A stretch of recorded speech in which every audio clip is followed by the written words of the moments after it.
The relationship bank account, the stuff that life is made of. One of my favorite quotes, which by the way always makes me feel guilty, is on their deathbed, nobody has ever wished they had spent more time at the office. I've often asked myself, what do they wish they'd spent more time doing? I think the answer might be spent more time with the people they love. You see, it is all about relationships, the stuff that life is made of. What's it like to be in a relationship with you? If you had to rate how well you're doing in your most important relationships, how would you score? How are your relationships with your friends? On a scale of 1 to 5, 1 being lousy, 5 being excellent. Your siblings? Your parents or guardian? Your girlfriend or boyfriend? Your teachers?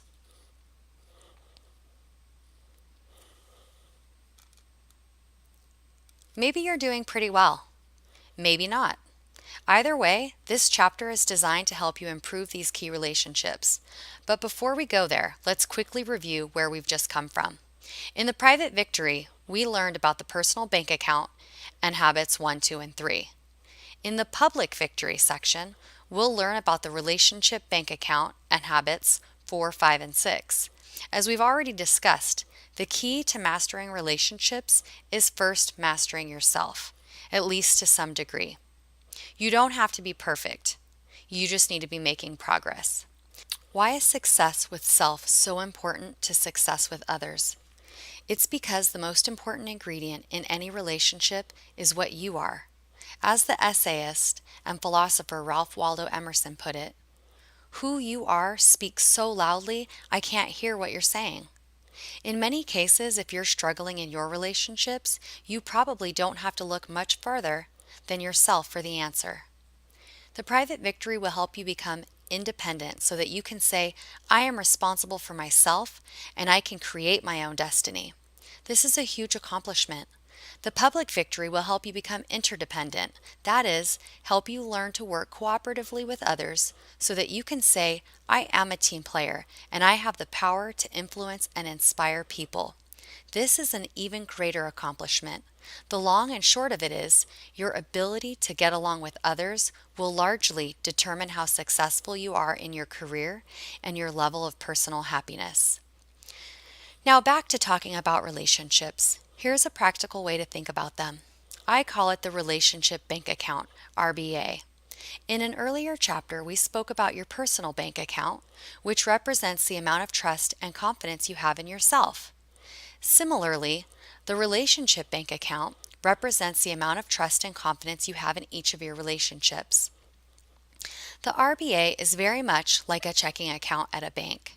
You can make deposits and improve the relationship or take withdrawals and weaken it. A strong and healthy relationship is always the result of steady deposits made over a long period. Although there are similarities, the RBA is different from a financial account in 3 ways, as a colleague of mine, Judy Henricks, once pointed out to me. Unlike a bank, where you may have only 1 or 2 accounts, you have an RBA for everyone you meet. Suppose you come across a new kid in school. If you smile and say hello, you've just opened an account with him. If you ignore him, you've just opened an account as well, although a negative one. There's kind of no getting around it. Unlike a checking account, once you open an RBA with another person, you can never close it. That's why you can run into a friend you haven't seen in years and pick up right where you left off. Not a dollar's lost. It's also why people hang on to grudges for years. In a checking account, $10 is $10. In an RBA, deposits and withdrawals are not created equally. It usually takes many deposits to make up for one withdrawal. One subtle but demeaning comment like, I didn't know you can fit into a size 4, can destroy weeks of deposits. So be careful when you open your mouth. So how can you build a rich relationship or repair a broken one? It's simple, one deposit at a time. It's the same way you'd eat an elephant if you had to. One bite at a time. There's no quick fix. If my relationship with you is $5,000 in the hole, I'll need to make $5,001 worth of deposits to get it back in the positive. I once asked a group of teens, what's the most powerful deposit someone has made into your RBA? These are some of their responses. The steady stream of deposits my family makes strengthen me. When a friend, teacher, loved one, or employer takes the time to say, "You look nice," or "Great job," a few words go a long way. My friends made me a banner on my birthday. Someone bragging about me to others. When I have made mistakes, they forgive, forget, and help and love. My friend told me after I read some poems I wrote that I was brilliant and I should write a book. It was hard to share some of those in the first place. My mother called from California as well as both of my sisters to wish me a happy birthday before I left for school. My brother would always take me to hockey games with his friends. I have 4 really good friends, and just being together as friends and knowing that we're all doing good and are happy keeps me going. I had a friend who told me he believed I was very sincere and always myself. It meant a lot that someone would recognize that. As you can see, there are many kinds of deposits, but there are 6 that seem to work every time. Of course, with every deposit, there is an opposite withdrawal. Some examples of some RBA deposits are keeping promises. A withdrawal would be to break a promise. A deposit would be doing a small act of kindness. A withdrawal, keeping to yourself. Deposit, being loyal. Withdraw, gossip, breaking confidences. A deposit, listen. A withdrawal, talking too much. A deposit, saying you're sorry. A withdrawal, being arrogant. Deposit, setting clear expectations. A withdrawal, setting false ones. Keeping promises. Sean, I don't want to ask you again. There are trash bags in the trunk of my car from the party the other night. Please throw them away. Okay, Dad. As a carefree teenager, I somehow forgot to empty the trash bags in Dad's Ford, as I said I would, because I had a hot date that Saturday afternoon. I had asked my dad if I could use the Ford, but he said no because it wasn't his car. It was a loaner that his friend at the dealership had arranged for, but I took it anyway because he was busy and I was sure he wouldn't notice. The date was awesome and I felt great. On the way home, though, I rammed into the back of a car doing 30. No one was seriously hurt, but both cars were nearly totaled. I'll never forget the most miserable call of my life. Dad? What? I had an accident. You what? Are you okay? I got in a wreck. No one's hurt. In which car? Your car. No. By this time, I was holding the phone 6 inches away, and it still hurt. I had the car towed to the Ford dealership to see if they could salvage it. Since it was Saturday, they told me they wouldn't be able to work on it until Monday. On Monday, my dad received a call from the repair shop. The manager said that when his people opened the trunk to repair the car, the smell of rotting garbage, the garbage I forgot to empty, was so disgusting that they refused to work on the car. If you thought my dad was mad before, you should have seen him then. For the next several weeks, I was in the doghouse. It wasn't just the crash he was so mad about. He was angry because I'd broken 2 promises. I won't take your car, Dad. And don't worry, Dad. I'll take the trash out of the trunk. It was a huge withdrawal, and it took me a long time to rebuild my RBA with my dad again. Keeping small commitments and promises is vital to building trust. You just got to do what you say you're going to do. Otherwise, don't say you'll do it. If you tell your mom you're going to be at home at 11 or that you'll do the dishes, then do it and make a deposit. Give out promises sparingly and then do everything you can to keep them.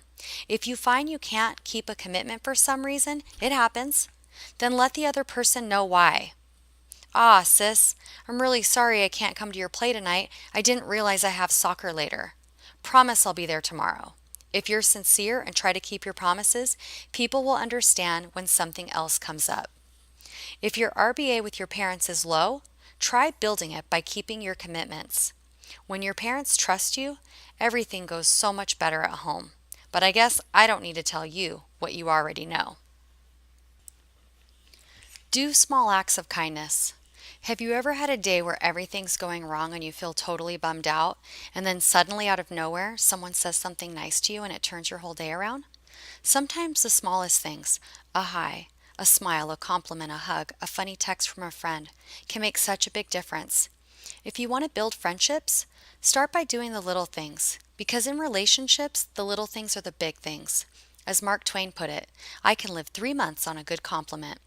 A friend of mine once told me about a $1,000 deposit her brother made into her RBA. When I was in ninth grade, my big brother Hans, who was a junior in high school, seemed to me to be the epitome of popularity. He was good in sports and dated a lot. Our house was always filled with his cool friends, guys I dreamed would someday think of me as more than just Hans's dumb little kid sister. Hans asked Rebecca Knight, the most popular girl in the school, to go with him to the junior prom. She accepted. He rented the tux, bought the flowers, and along with the rest of his popular crowd, hired a limo and made reservations at a fancy restaurant. Then disaster struck. On the afternoon of the prom, Rebecca came down with a terrible flu. Hans was without a date, and it was too late to ask another girl. There were a number of ways Hans could have reacted, including getting angry, feeling sorry for himself, blaming Rebecca, even choosing to believe that she really wasn't sick and just didn't want to go with him, in which case he would have had to believe he was a loser. But Hans chose not only to be proactive, but to give someone else the night of her life. He asked me, his little sister, to go with him to his junior prom. Can you imagine my surprise? Mom and I flew about the house getting me ready, but when the limo pulled up with all of his friends, I almost chickened out. What would they think? But Hans just grinned, gave me his arm, and proudly escorted me out to the car like I was the queen of the ball. He didn't warn me not to act like a kid. He didn't apologize to the others. He ignored the fact that I was dressed in a simple short-skirted piano recital dress while all of the other girls were in elegant formals. I was enchanted at the dance. Of course, I spilled punch on my dress. I'm sure Hans bribed every one of his friends to dance at least one dance with me, because I never sat out once. Some of them even pretended to fight over who got to dance with me. I had the greatest time, and so did Hans. While the guys were dancing with me, he was dancing with their dates. The truth is, everyone was wonderful to me the whole night, and I think part of the reason was because Hans chose to be proud of me. It was the dream night of my life, and I think every girl in the school fell in love with my brother, who was cool enough, kind enough, and self-confident enough to take his little sister to his junior prom. If, as the Japanese saying goes, one kind word can warm 3 winter months, think how many winter months were warmed by this single act of kindness. You don't have to look far to find opportunities for small acts of kindness. A young man named Lee, who was taught about the RBA, related this: I'm the junior class president at my school. I decided to try the small kindness deposits I learned about by putting a simple note in the boxes of just the student body officers I didn't know well. I told them that I appreciated the work they did. They took me about 5 minutes to write up. The next day, one of the girls I'd written a note to came up to me and abruptly gave me a big hug. She thanked me for the note and handed me a letter and a candy bar. The note said that she'd had a terrible day. She had a great deal of stress and was very depressed.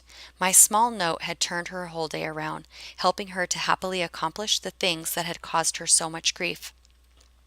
The strange thing was that I had hardly known her when I gave her the note, and I was sure that she didn't like me anyway because she never really paid attention to me. What a surprise! I couldn't believe how much a simple note meant to her. Small acts of kindness don't always have to be one-on-one. You can also team up with others to make a deposit. I remember reading about a deposit the kid at Joliet Township Central High School near Chicago made in the life of an unsuspecting teenage girl named Lori when they crowned her homecoming queen.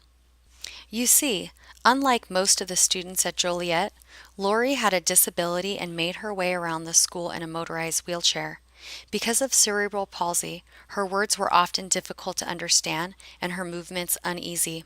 Everyone at school knew her as super sweet and friendly. After being nominated for Homecoming Queen by students in Business Professionals of America, Lori made the first cut when students narrowed the slate to 10. At a pep rally soon after, it was announced that she had won. The entire student body of 2,500 started chanting, "Lori, Lori." A day later, people were still grinning at her in the hallways and leaving roses at her locker. Follow the golden rule and treat others as you would want them to treat you. Think about what a deposit means to someone else, not what you would want as a deposit. A nice gift may be a deposit for you, but a listening ear may be a deposit for another person. If you ever have something nice to say, don't let that thought just rot. Say it. As Ken Blanchard wrote in his book, The 1-Minute Manager, unexpressed good thoughts aren't worth squat. If you're unsure whether you should approach someone, just remember how good it'll make them feel to receive a compliment. Don't wait until people are dead to give them flowers. Be loyal. As a junior in high school, I'll never forget watching a high school basketball game with my friend Eric. I began making fun of one of the players who always sat on the bench. He was a nice guy and had always been good to me, but a lot of other people made fun of him, so I thought I would too. It made Eric laugh. After I dissed this kid for several minutes, I happened to turn around and to my horror, saw this kid's younger brother sitting right behind me. He'd overheard everything. I'll never forget the look of betrayal on his face. Quickly turning back around, I sat quietly for the rest of the game. I felt like a total jerk, about 1 foot tall. I learned an important lesson about loyalty that night. One of the biggest RBA deposits you can make is to be loyal to other people, not only when they're around, but more especially when they aren't around, when they're not present.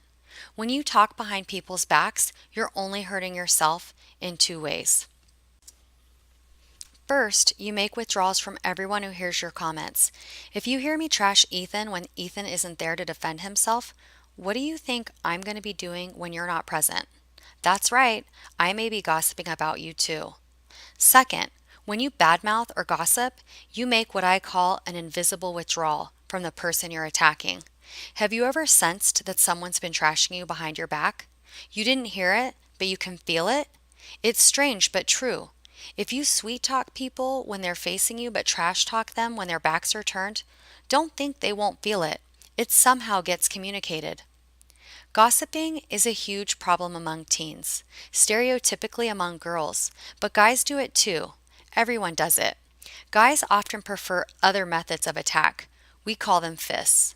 But girls seem to stick to words. Why is gossiping so popular? For one thing, you hold someone's reputation in the palms of your hands, and that's a powerful feeling. For another, we gossip because we're insecure, afraid, or threatened. That's why gossipers usually like to pick on people who look different, think different, are self-confident, or stand out in some way. But isn't it kind of silly to think that tearing someone else down builds you up? Gossip's rampant online. You see photos of what everyone's up to, and it's easy to feel jealous or excluded. It can bring out a desire to tear other people down. Gossip and rumors probably have destroyed more reputations and relationships than every other bad habit combined. This story, told by my friend Annie, illustrates their venomous power. The summer after high school graduation, my best friend Tara and I were dating 2 really cool guys. They were best friends. We were best friends. And so we'd all go out together. One weekend, Tara and my boyfriend Sam both went out of town with their families. Tara's boyfriend Will texted me and said, "Hey, let's go see a movie since Tara and Sam are out of town and we have nothing to do." We truly went out only as friends. Will knew that and I knew that. Of course, someone saw us at the movies and misinterpreted the situation. Well, in a small town, things have a tendency to grow. When Tara and Sam returned, and even before I had a chance to talk to my best friend or my boyfriend, photos of us together were out. There was no pulling back the stories and rumors. When I called to say hi to them, I got a frigid blast of Arctic air. There was no explaining. There was no communication. My best friend and my boyfriend chose to believe the pictures of us hanging out somehow proved that Will and I were cheating on them. I learned a really tough lesson about loyalty that summer that I have never forgotten nor even gotten over. And to this day, my once best friend still won't talk to me. In the above catastrophe, it seems to me that a little loyalty and trust would have solved a lot of problem. So just what is it that makes a loyal person? Loyal people keep secrets.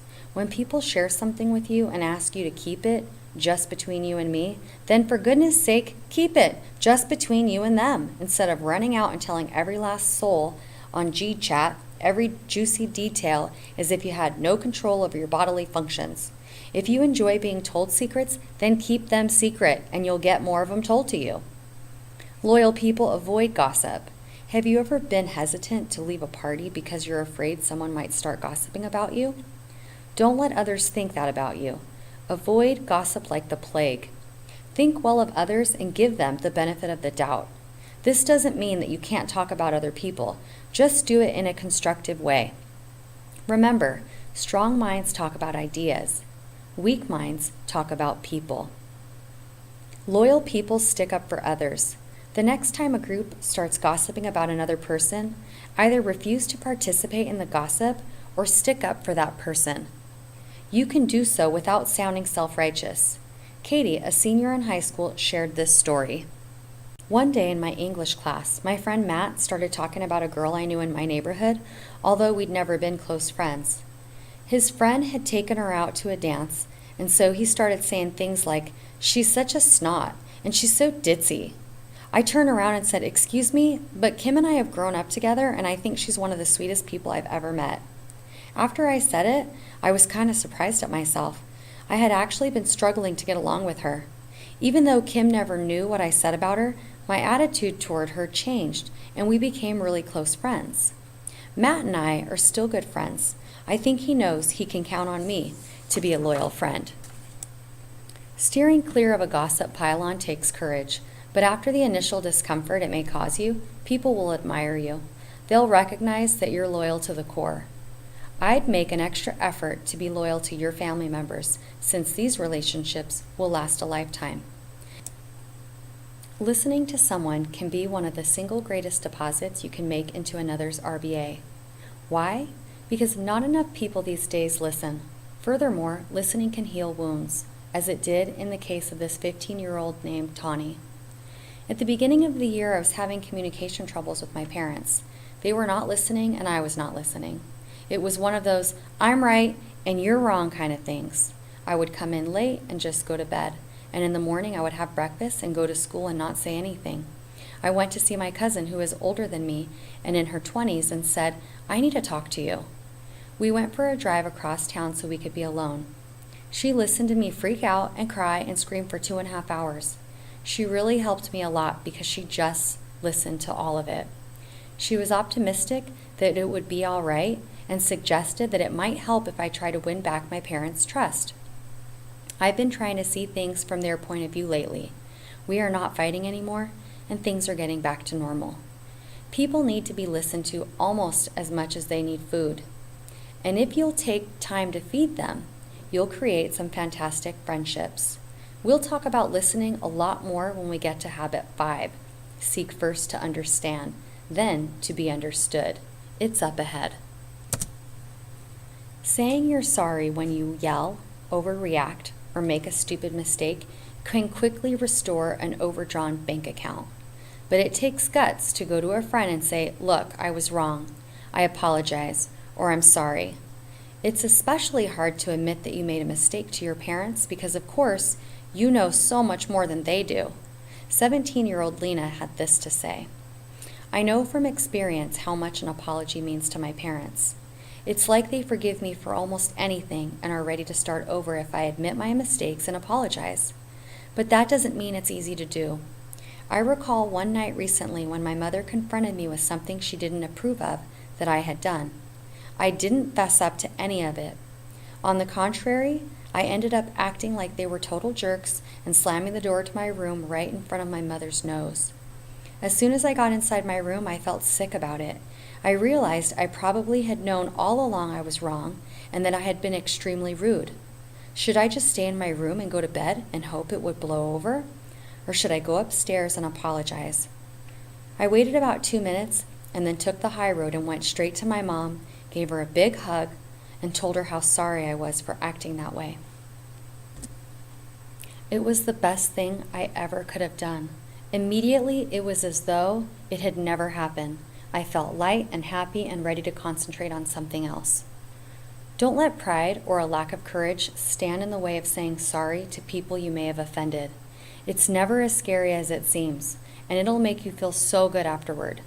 In addition, apologies disarm people. Think about it. When people get offended, their tendency is to take up a sword, so to speak, to protect themselves in the future. But when you apologize, you take away their desire to fight you, and they will drop their swords. Clank. Seeing that you and I will continue to make mistakes the rest of our lives, saying you're sorry ain't too bad a habit to get hooked on. Set clear expectations. I think that we should be seeing other people, your boyfriend or girlfriend might tell you. But I thought we were starting to get serious, you might reply. No offense, but not really. Well, what about everything you told me about your feelings and stuff? Yeah, I didn't really mean it that way. How often have you seen someone get hurt because another person led them on by not communicating their real feelings? Our tendency is to want to flatter and please others, and as a result, we often set unclear or unrealistic expectations. To please your dad at the moment, you might say, "Sure, Dad, I can help you fix the car this weekend." But realistically, you're booked the entire weekend and don't have a second. In the end, you disappoint your dad. You would have been better off being realistic up front. To develop trust, we need to avoid sending vague messages or implying something that is not true or not likely to happen. Maya says, "I had a great time, Jeff. Let's for sure do something next week." What she really feels is, "I had a good time. Let's just be friends." But since she's created false expectations, Jeff will continue to ask her out, and Maya will continue to turn him down, saying, "Maybe next week." Everyone would have been better off if Maya had been honest from the get-go. It's hard to do, but don't be afraid to turn someone or something down. You'll be hurting them more in the long run if you string them along and then dump them. Whenever you get into a new job, relationship, or setting, you're better off taking the time to lay all expectations out on the table so that everyone is on the same page. So many withdrawals are made because one party assumes one thing and another party assumes something else. Your boss might say, "I need to work this Tuesday night." You might reply, "I'm sorry, but I babysit my brother on Tuesday nights for my mom." "You should have told me that when I hired you. Now what am I going to do?" Build trust through telling it like it is and laying out clear expectations right up front. I'd like to leave you with a personal challenge. Pick one important relationship in your life that's damaged. It may be with a parent or a sibling or a friend. Now commit yourself to rebuilding that relationship one deposit at a time. The other person may be suspicious at first and think, "What's up with you? Do you want something from me?" But be patient and stick with it. Remember, it may take months to build up what took months to tear down. But little by little, deposit by deposit, they'll begin to see that you are genuine and that you really want to be friends. I never said it would be easy, but I promise you it will be worth it.